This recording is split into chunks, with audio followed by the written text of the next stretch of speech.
والصلاة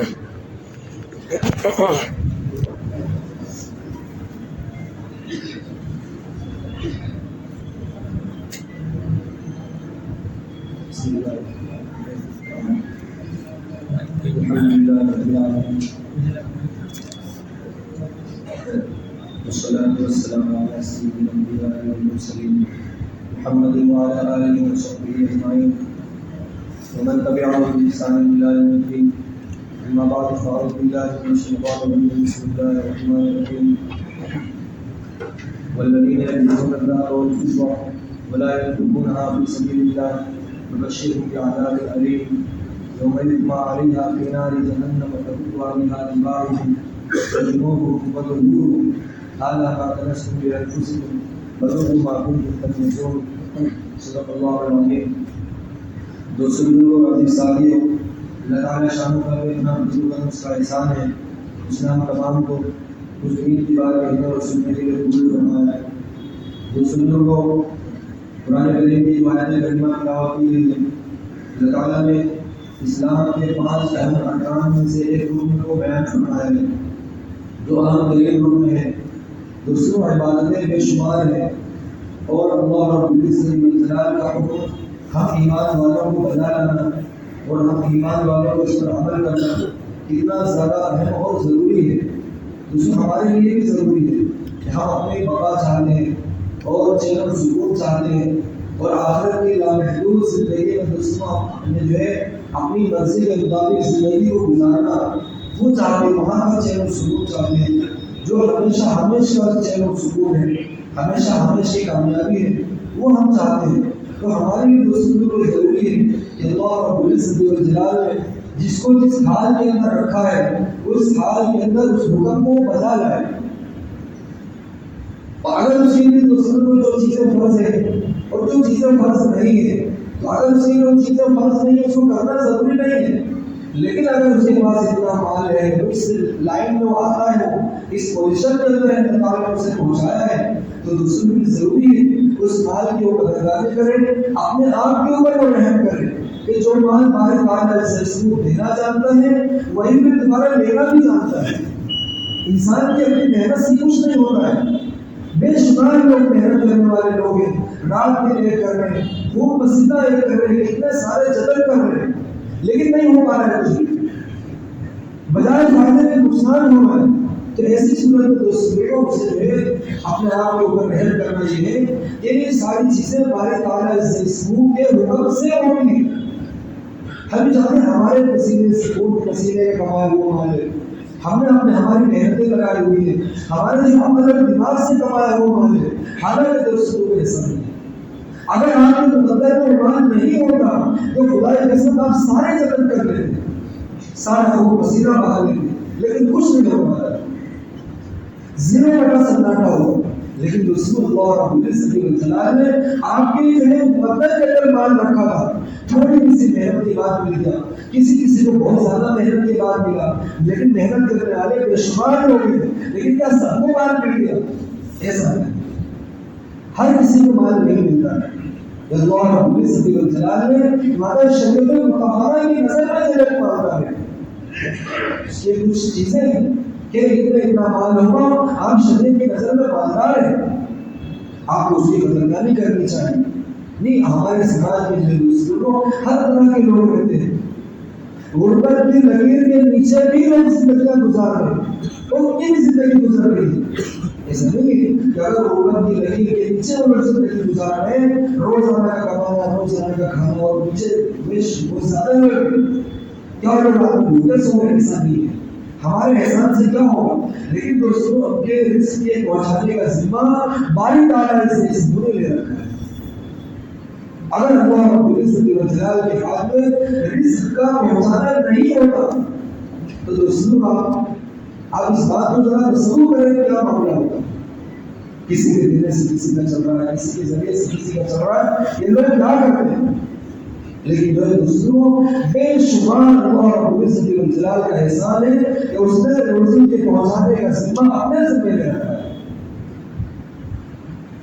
قرآن کریم کی جو آیت کریمہ پڑھی گئی وہ الذین یکنزون الذهب والفضة کہ وہ لوگ سونے اور چاندی کو جمع کر کے رکھ رہے ہیں، ولا ينفقونها في سبيل الله، اللہ تعالیٰ کے راستے میں خرچ نہیں کر رہے. وبشرهم بعذاب أليم، انہیں دردناک عذاب کی خوشخبری سنا دو. عذاب کی خوشخبریاں نہیں ہوتی ہے، سزا سنائی جاتی ہے، لیکن ان کے جمع کرنے کا بدلہ یہ ہے کہ انہیں دردناک عذاب کی کوئی خوشخبری سنا. ادھر تمہارے ساتھ آگے حصہ ہونے والے ہیں. یوم یحمى علیہا فی نار جہنم، جس جہنم کی آگ میں انہیں تپایا جائے گا، ان کی پیشانیوں کو، ان کے بازوؤں کو اور ان کی پیٹھوں کو جس آگ کے اندر دہکایا جائے گا، اور کہا جائے گا یہ وہ عذاب ہے جن کو لوگ جمع کر کے رکھتے تھے. اس اپنے جمع کرنے کا مزہ چاہو. مال کے جمع کرنے کا کوئی مزہ ہوتا ہے، مال کے جمع کرنے کا مزہ عذاب کی شکل میں جب چکھایا جائے گا تب دوستوں اس کو دیکھا ہوگا.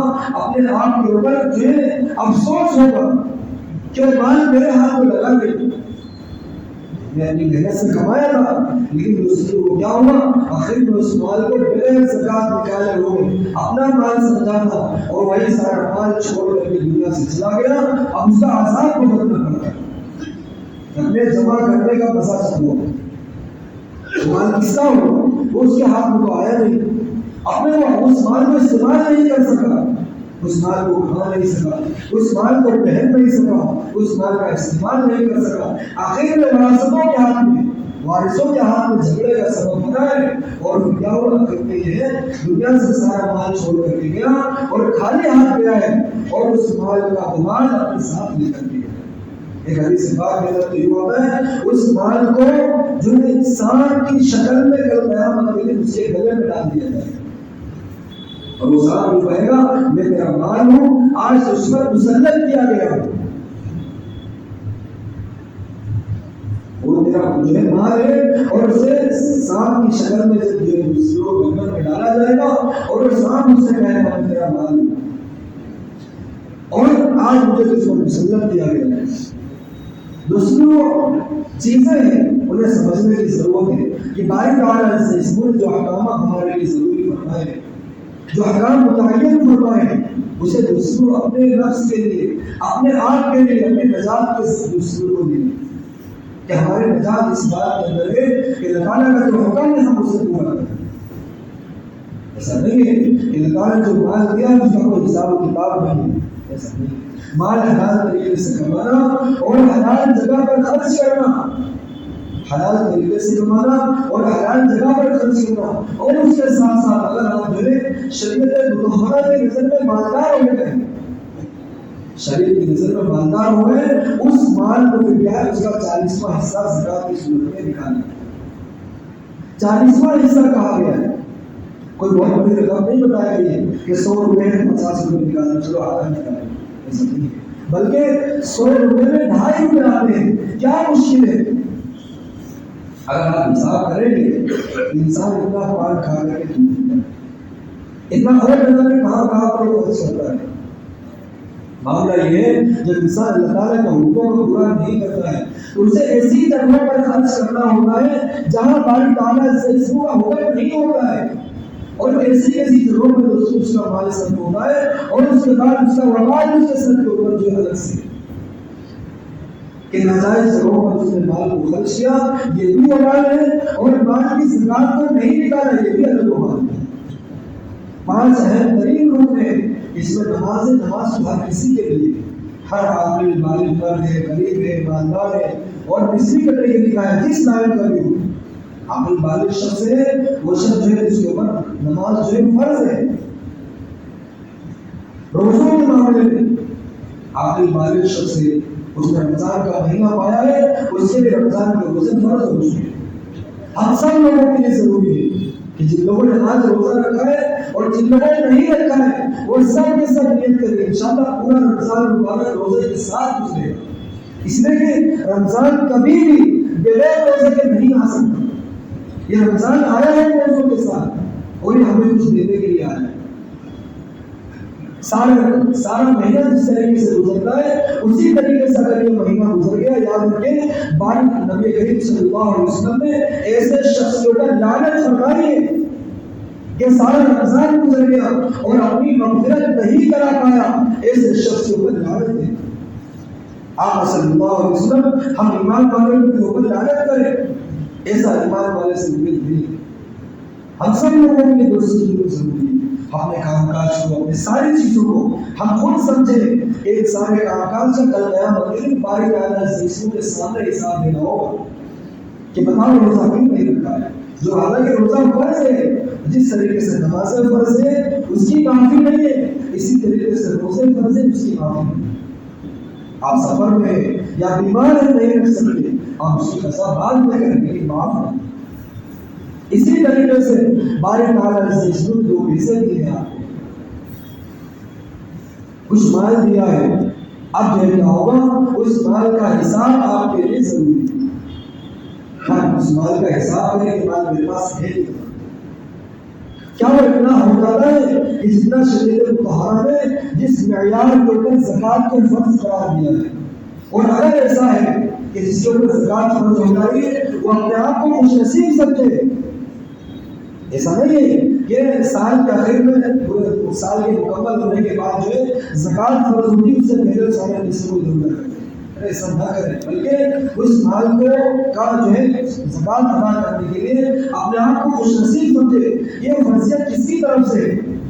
باری تعالیٰ سے کی جانب سے، اللہ رب العزت والجلال کا حکم ہے، نبی کریم صلی اللہ علیہ وسلم کا حکم ہے، آقا صلی اللہ علیہ وسلم کا طریقہ ہے، اور اللہ رب العزت والجلال کا جب حکم ہے تو اس میں ہمیں شبہ کو ادھر ادھر دیکھنے کی کوئی ضرورت نہیں ہے، کوئی شبہ و شبہات کی گنجائش نہیں ہے۔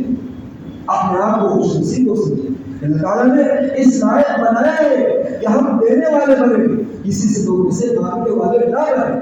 اللہ تعالیٰ نے اس حال کے اندر رکھا ہے ہم کسی کی مدد کر سکتے ہیں، کسی کی مدد کی ضرورت نہیں۔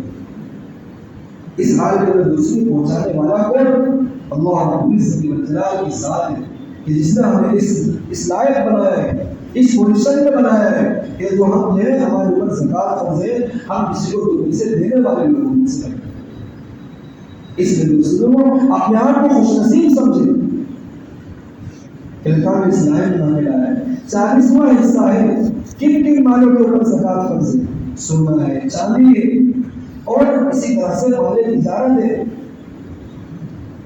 مال تجارت ہے، اور کچھ رقم ہے، رقم ہمارے پاس ہو اس کی گنتی ہوگی، مال تجارت ہے اس کی گنتی ہوگی، سونا ہے، چاندی ہے اس کی گنتی ہوگی، 7.5 تولا سونا ہو یا 52.5 تولا چاندی ہو۔ اسی لیے بار بار کہا جاتا تھا کہ ایک دن آپ متعین کریں، 15 شعبان آپ متعین کریں، حساب کرنے کے لیے یا تو 15 شعبان متعین کریں، 29 شعبان متعین کر لیں، یا پہلا رمضان متعین کر لیں، جس میں ہمارے جس میں جو ہے جتنا مال میرے پاس ہوگا، جتنا سونا ہوگا، جتنی چاندی ہوگی، یا جتنا رقم ہوگی، یا اس کے ساتھ ساتھ جتنا مال تجارت ہوگا، اس سارے مال کی گنتی اس دن ہوگی۔ یہ اس لیے کہا جاتا ہے کہ سونے اور چاندی کی قیمت گھٹتی بڑھتی رہتی ہے۔ ابھی جس طرح سے سونے چاندی کی قیمتوں کے اندر جو ہے کبھی گھٹنا ہو رہا ہے، کبھی بڑھنا ہو رہا ہے، اور سونا چاندی دونوں طریقے کا ہوگا۔ تو یہ ہمارے پاس سونے کی شکل کا سونا ہمارے گھر میں رکھا ہوا ہے، چاندی رکھی ہوئی، یا جو خرید و فروخت ہے ڈیجیٹل طریقے سے کرتے ہیں، وہ بھی آپ کے قبضے میں ہے۔ آپ نے سونا خریدا ہے، اس کو ڈیجیٹل طریقے سے خریدا ہے، ابھی وہ مال اس میں آیا نہیں، لیکن کچھ رقم تو ہے، وہ اس رقم کا اتنا سونا آپ کے اکاؤنٹ میں جو ہے تو اس کی گنتی ہوگی، سونا ہے، چاندی ہے، یا جو مال تجارت ہے، یا اسی طرح سے کچھ رقم آپ کے پاس ہے، ان چاروں چیزوں کی گنتی ہوگی، اور گنتی کے بعد یا تو سونے کی رقم کو پہنچ جائے یا چاندی کی رقم کو پہنچ جائے۔ اگر چاندی ہے تو چاندی کی رقم کو پہنچنا ضروری ہے کہ 52 تولا چاندی جتنا ہونا ہے یا اس کی برابر رقم جتنی ہوتی ہے، اگر اتنا مال پہنچ گیا آپ شریعت مطہرہ کی نظر میں مالدار ہے۔ چاہے سماج آپ کو غریب سمجھتا ہو، سماج آپ کو مسکین سمجھتا ہو، سماج جو آپ کو غریب یا اسی طریقے سے محتاج سمجھتا ہو، سماج سے لینا دینا نہیں ہے۔ یہ حساب ہمارا باری تعالیٰ سے ہمارے درمیان کا ہوتا ہے۔ اللہ تعالیٰ نے اتنا مال دیا ہے، اور اگر کوئی آپ کو زکات دے رہا ہے، آپ اسے نہ لیں کہ میرے پاس اتنا مال ہے کہ اس پر خود زکات کر سکے۔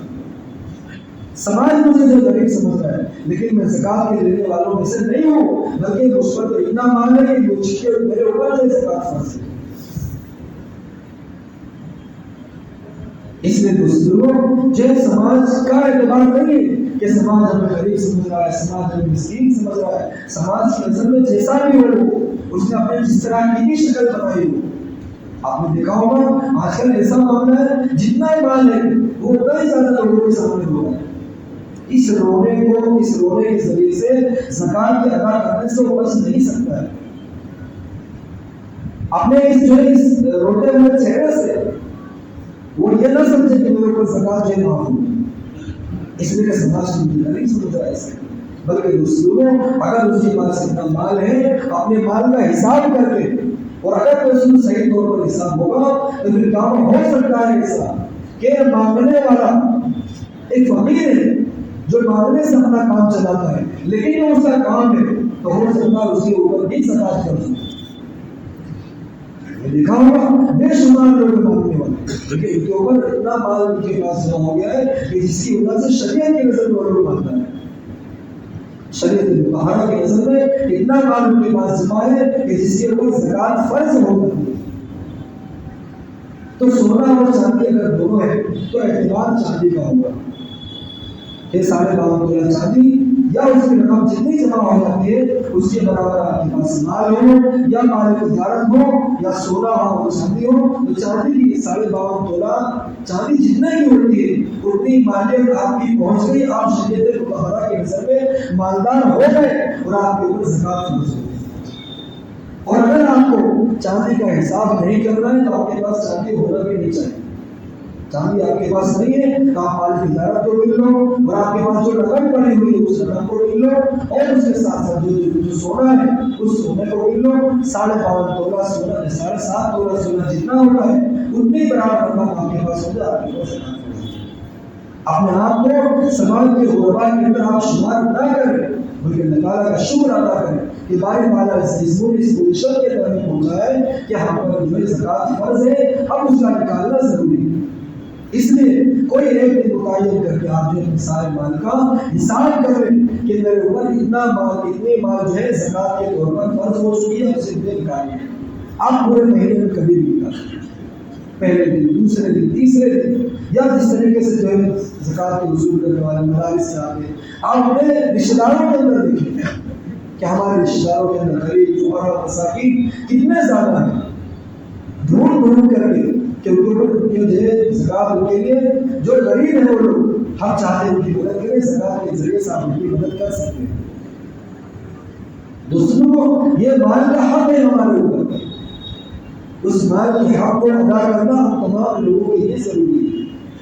ایک وقت تھا نبی کریم صلی اللہ علیہ وسلم کے زمانے کے اندر جو ہے ایک شخص آقا صلی اللہ علیہ وسلم کے پاس آیا، اور اس نے، حالانکہ وہ غریب تھا، حضور صلی اللہ علیہ وسلم کے پاس آیا، اور اس نے نبی کریم صلی اللہ علیہ وسلم سے اپنے مال کی بڑھوتری، یہ کہتا ہے رزق میں برکت، کہ مجھے رزق میں برکت ملے، اس کے لیے دعا فرما دیجیے آپ۔ نبی کریم صلی اللہ علیہ وسلم نے منع فرمایا کہ نہیں، اللہ تعالیٰ نے جس کو جو مقدر کیا ہے اس میں آپ خوش رہیں، اگر میں دعا کر دوں گا تو یہ آپ کے لیے ضروری ہو جائے گا کہ آپ کے مال میں برکت ہونا ہی ہوگا، آپ اسے سنبھال سکیں نہیں سنبھال سکیں، اللہ تعالیٰ کا کیا حکم ہے، آپ کے مقدر میں کیا ہے تو ہم نہیں جانتے۔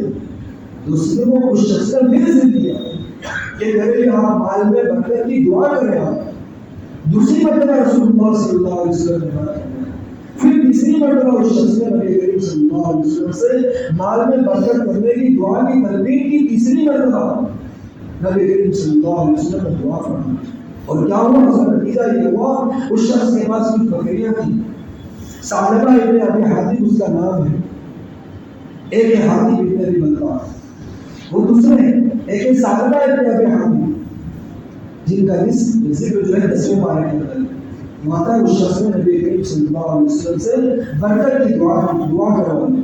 نبی کریم صلی اللہ علیہ وسلم کی دعا فرمائی اور ہوا کیا؟ اس کا اثر یہ ہوا کہ کچھ بکریاں تھیں اس کے پاس، لیکن اس دعا کا نتیجہ یہ ہوا اتنی برکت ہوئی کہ پہلے یہ حال تھا کہ مسجد نبوی میں 5 نمازیں پڑھنے کے لیے آیا کرتا تھا.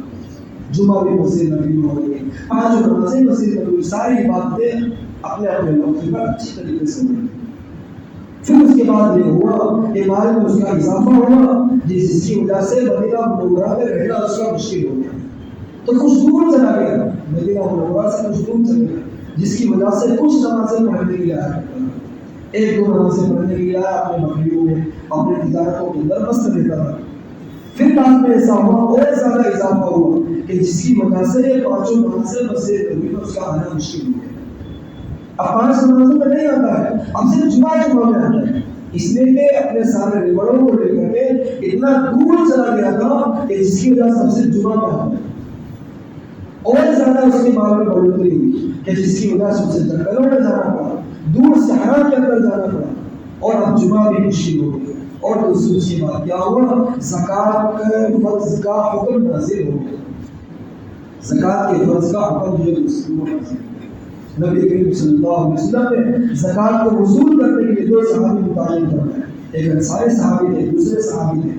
دونوں صحابی کو نبی کریم صلی اللہ علیہ وسلم نے روانہ فرمایا کہ جاؤ فلاں کے پاس جاؤ، فلاں کے پاس جاؤ، فلاں کے پاس جاؤ. جس کے پاس صحابہ گئے، وہ دونوں صحابی جہاں گئے، ایک صحابی کے پاس پہنچے کہ آپ کے اوپر زکوٰۃ فرض ہے، اتنا مال ہے. تو صحابی کہنے لگے کہ اگر رسول اللہ صلی اللہ علیہ وسلم نے زکوٰۃ منگوائی ہے، اور حالانکہ وہ ایک چھوٹی اونٹنی فرض تھی، انہوں نے کہا کہ جب جو مال اللہ تعالیٰ اس نے سبوت دیا ہے تو ہمیں اس میں کیا حرج ہے، ہم بہترین سے بہترین مال رسول اللہ صلی اللہ علیہ وسلم کو پہنچائیں. تو صحابی نے کہا رسول اللہ صلی اللہ علیہ وسلم قریب میں آرام فرمائیں، آپ چاہیں ان سے پوچھ لیں، اگر آپ اجازت دیں تو ہم قبول ہیں. انہوں نے بہترین اونٹنی کا انتظام کیا کہ زکوٰۃ کے طور پر ہمارا بہترین مال رسول اللہ صلی اللہ علیہ وسلم کی خدمت میں جانا چاہیے. اور رسول اللہ صلی اللہ علیہ وسلم نے سے قبول فرمایا. اور اس کے بعد یہ دونوں صحابی تک اس شخص کے پاس گئے جس نے رسول اللہ صلی اللہ علیہ وسلم سے برکت کی دعا کروائی. اس کے بعد جب پہنچے وہ ثعلبہ ابن ابی حاتم اس نے کہا یہ تو آپ جو ہے ٹیکس لے رہے ہیں، مال جب زیادہ بڑھ رہا ہے اسے ٹیکس لگتا ہے. اور اس نے جو ہے صحابہ کرام کو واپس کر دیا کہ ٹھیک ہے ہم رسول اللہ صلی اللہ علیہ وسلم کے پاس آپ نے جو بات کہی وہ آپ کو پہنچا دیں گے.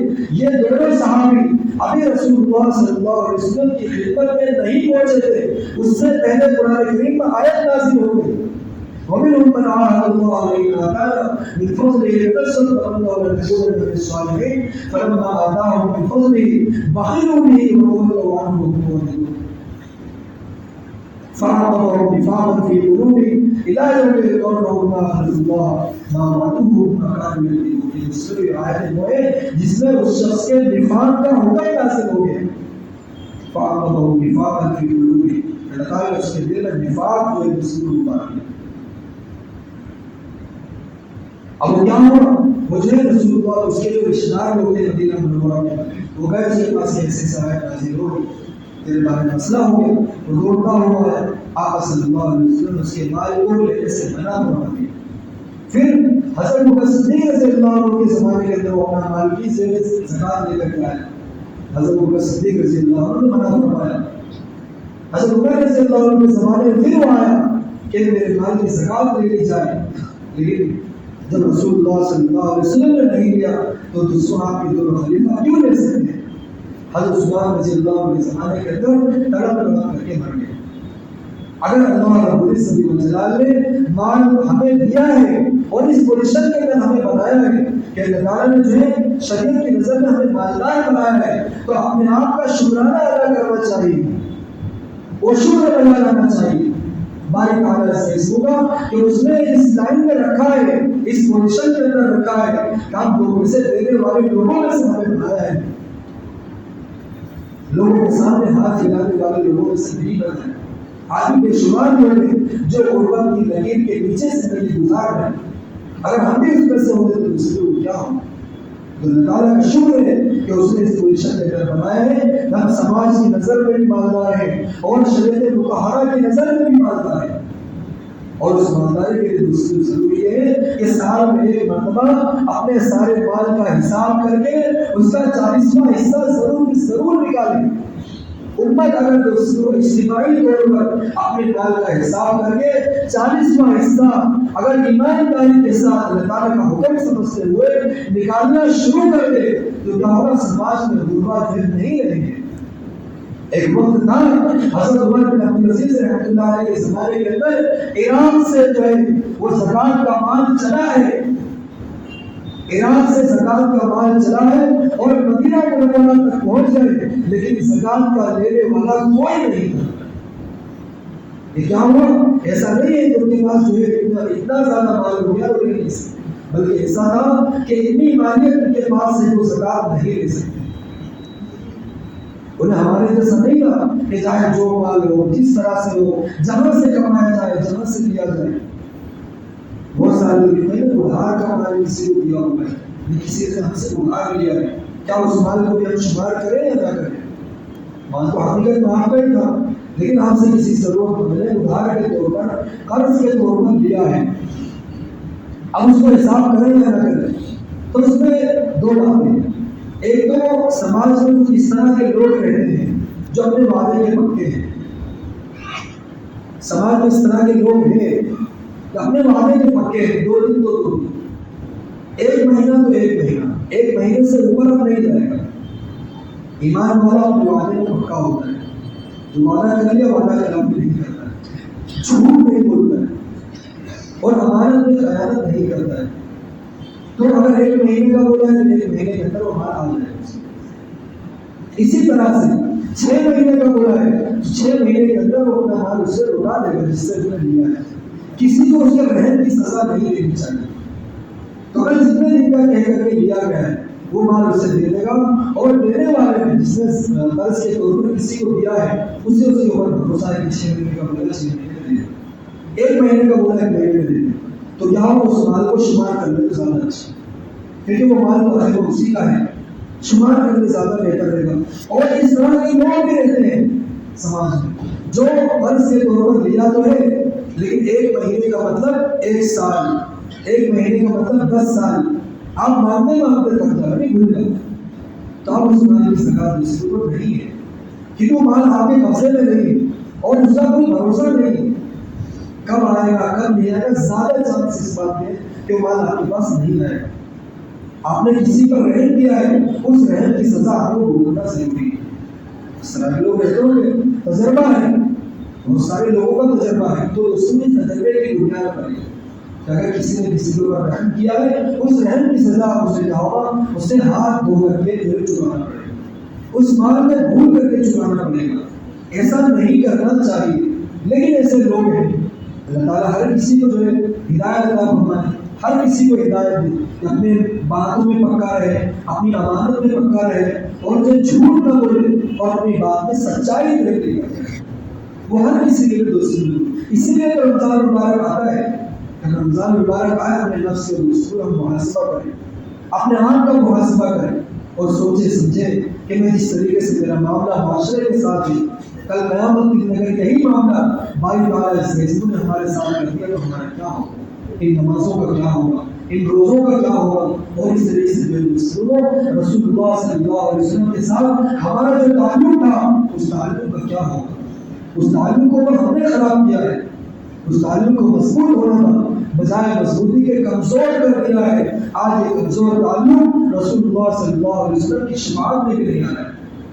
ہم چاہتے ہیں کہ قیامت میں رسول اللہ صلی اللہ علیہ وسلم کے قریب میں جگہ ملے لیکن فرشتے نے ہمیں دور کر دیا. ایسا معاملہ دوستوں کو نہیں ہونا چاہیے.